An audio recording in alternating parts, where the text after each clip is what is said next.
Hi guys, shout out. Nagluto ako ng kainit. Ng palaka guys. Kaya yum yum. So yun guys. Nagtuwa ako ng teleke. Kita ng teleke. So first time kong hindi joke. Hindi pa naman ako nakakain ng palaka. Tsaka hindi ako kakain ng palaka. Kahit pakainin ako, hindi ako kakain ng palaka. Pero masarap daw, sabi nila. Parang chicken. Parang chicken daw. Parang ano yung nasabi ni Diwata?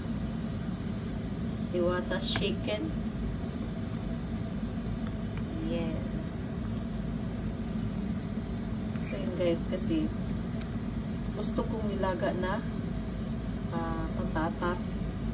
Kaya ako nagtuwa ng manok. Kasi may manok naman akong mga 2 weeks na siguro yung manok ko hindi pa naluto. Kaya kasi wala akong ganang kumain ng karne ba.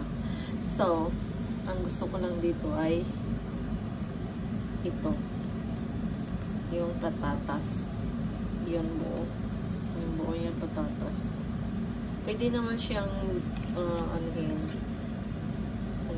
ilaga, kaso lang 3 piraso lang siya, kaya sabi ko magtuwa na lang ako, tapos sabay palasa siya. Tingnan nyo, wala siyang carrot, diba? Kasi nga wala sa plano kong magluto ng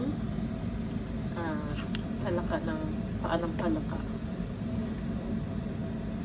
So ito lang purpose ko, gusto kong kumain ng patatas na nilaga.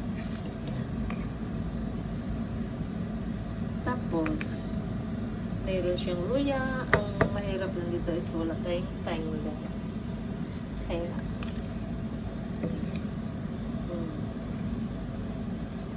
lalaki ng hiwa ng ano, diba?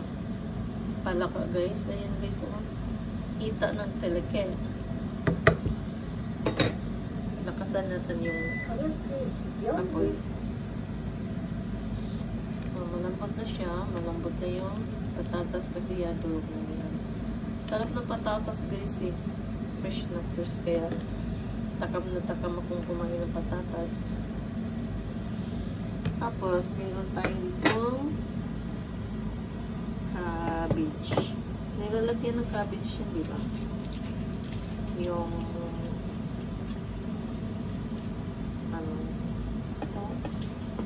mamaya na natin ito ilagay. Palambutin muna natin siya.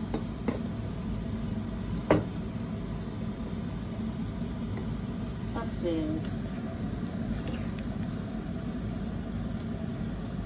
tikman muna natin yung sabaw.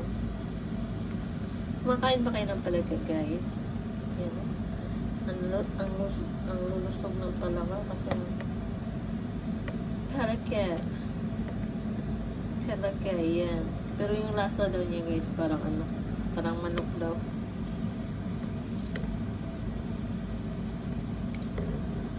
Tinuro talaga.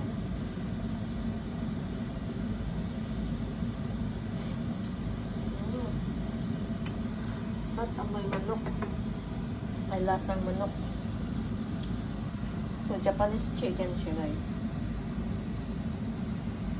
Kasi meron ditong mga iba, may mga ano kasi dito guys, karne na galing ng ibang bansa. Kaya syempre pagdating dito naka-freezer yan, tapos ano na siya.